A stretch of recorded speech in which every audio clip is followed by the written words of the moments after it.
Hei, minä olen Sir John, vaeltava vampyyri.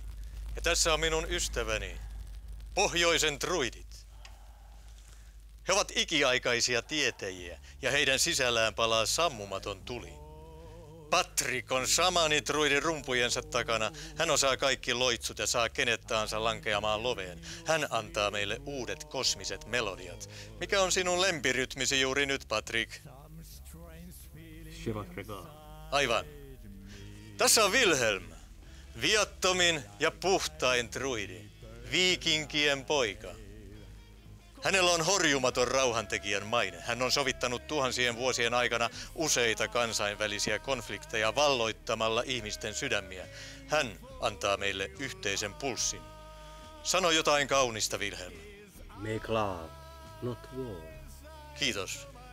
Jaar on pohjoisten druidien hervoton, vankan, vahva kepittäjä.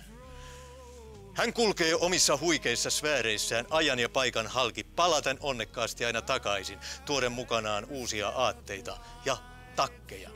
Hän on uinut keski-ikäisyyden lähteessä. Sinähän olet käynyt myös Ruotsissa. Mitä siitä sinulle jäi päällimmäisenä mieleen? Vasen trafik. Neljäs druidimme Lars on keittämässä taikajuomaa Saana tunturissa. Valitettavasti hän ei päässyt tulemaan tähän tilaisuuteen. Hän on todellinen parantaja. Hän pystyy saamaan hanurista aikaan minkä tahansa äänen. Siinä heikoimmat kaatuu ja vahvimmatkin kalpenevat. Uusin laulumme on Burning